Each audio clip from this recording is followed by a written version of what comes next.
Hey guys, 4.20 is live. We have the patch, the update, the one that is actually looking extremely promising. Gives us the dungeons. Certain voids are now rebalanced, which makes them really good. We have this fantastic missions at the bottom, which I've wanted to start, but I've kind of held off. I'm quite excited to try and run through them relatively quick, or see. I wouldn't like to buy that. See how difficult they are. It's extremely exciting, I've got to say. And also, I need champion. So with update 4.20, we will just quickly go here. We'll jump into dungeons, and what you will see is, we check the keeps as well. Come on now.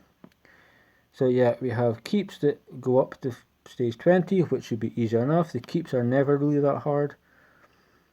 I mean, the blue ones are annoying because they get the shield, but put a block buffs, then you're fine. We also have an increase, as I'm sure you've seen, people have made videos. Ice Golem, the Dragon, Spider's Den and Fire Knight all go to floor 25. And so let's go to Dragon. So what affinity are we looking for in Dragon? Force, which really not that great, but we look Fire Knight. Fire Knight is now, I believe, yeah, Spirit. Spider, I believe, is Force as well. No, okay, so, I mean, we've still got some damage dealers for that, but we have new content in a sense to work on. Just do not think that you're going to play this and get to 25 in the same day. Some of you will, some of you will not. You know, it might take you 50 minutes to do it. You want to do it 50 minutes per run, or get some better gear and work on it. Some people will have accounts that can go through this like butter. 2 minutes, less than 2 minutes. But it's exciting, it's new content, and I'm sure as hell going to be jumping in later on. We'll run through and look at the difficulty for each level, etc. Now, other thing is, there's a few champions in this update that I'm quite excited about. So what we're going to do is, we're going to just go here.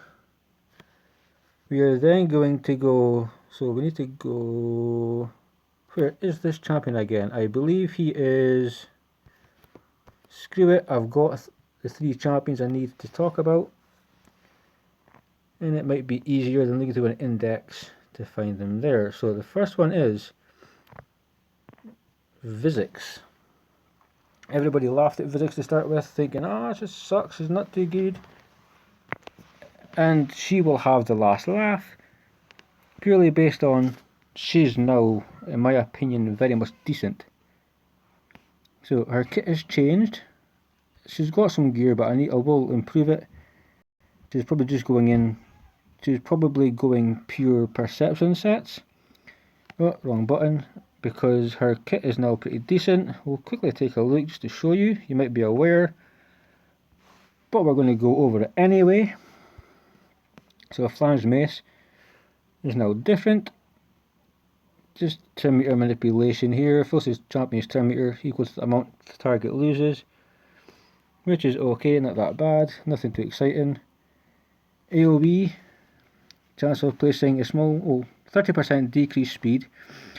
So you can put it in a stun set, just because of the AoE, which gives her more utility than she had before.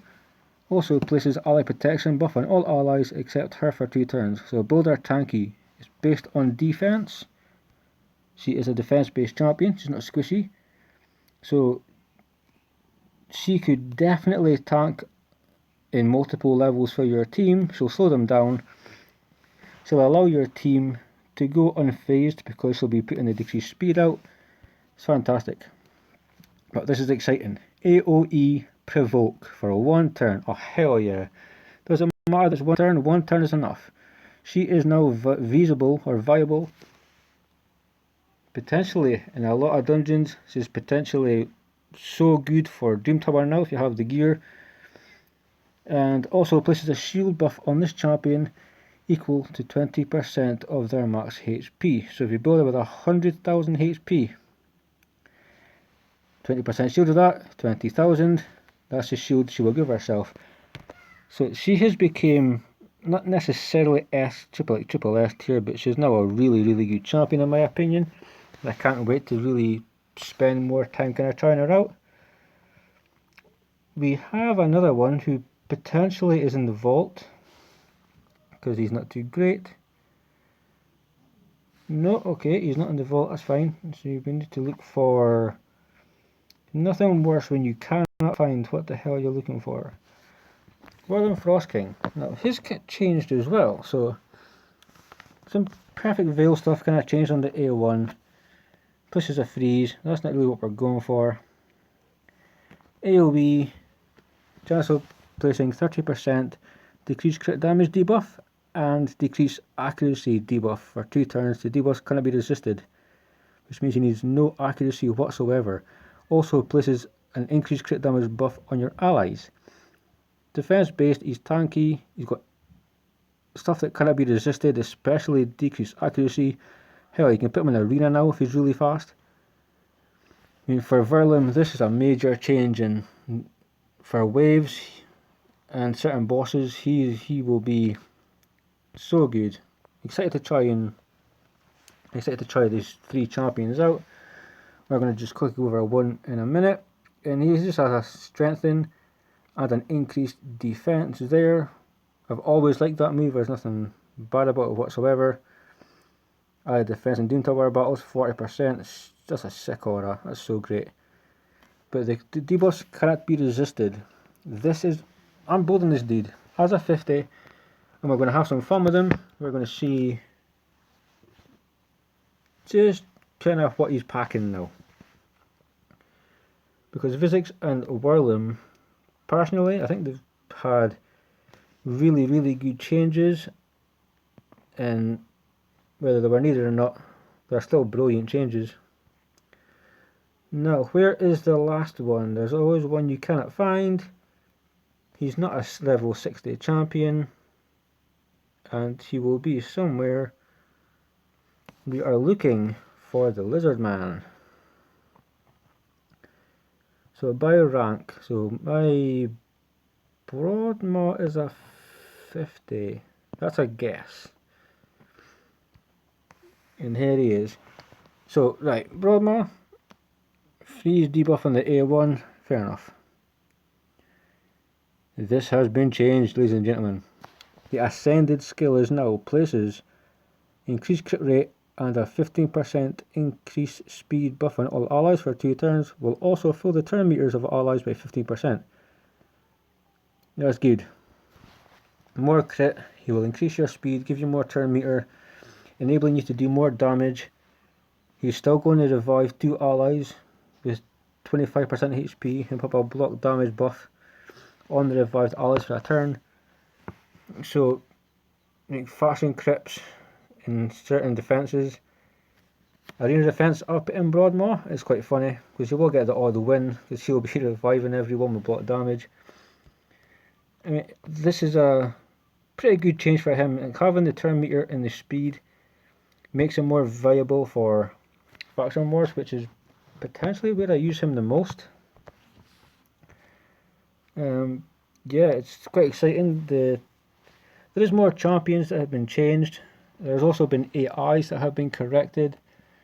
But Vilisink, Broadmaw, and Verlim for me were just extremely exciting. And last but not least, I cannot wait to start these later on. I'm so tempted to just go tick, tick, tick, use 10, tick, tick, tick, tick, tick, tick. So tempted because we have Arbiter missions now. Sorry, not Arbiter missions. The next series or the next rollout of missions, in which you'll get a Sacred Shard, 2 Lego books, and you'll get a Ramantu Drake's Blood, who will look over properly later, but is it okay, 75% chance increasing the cooldown of a target skill at random, 25% chance placing a stun. If he increases cooldown to the max, and if the cooldown is increased, is successful, will also decrease the cooldown of a random skill of an ally with the highest turn meter. So if I've got the highest turn meter and he does what he's supposed to do, he will mess with my skills, give me turn meter. I mean, yeah, it looks kind of cool. The A1s are not really what you're going for. Attacks an enemy 4 times. Cool, decrease defense, weaken, decrease speed, block boss. Holy crap.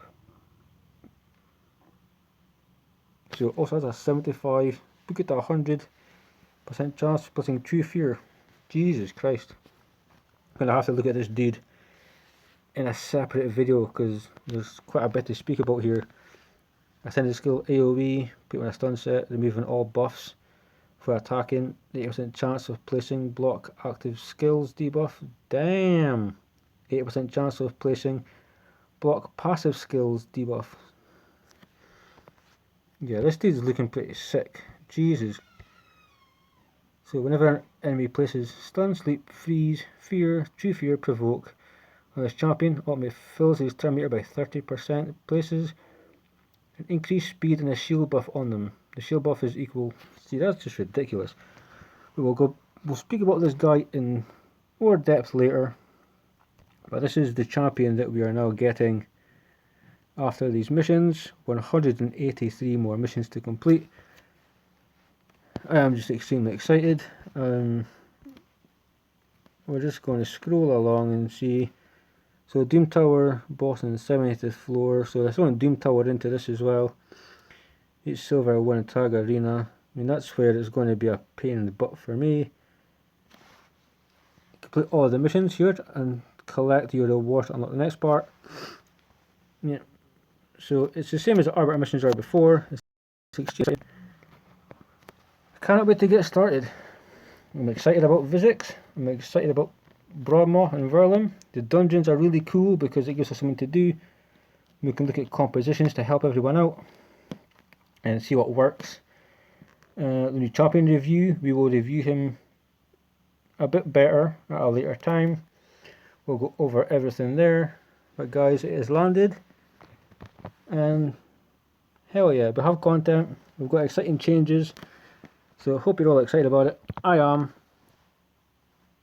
Guys, thank you for listening.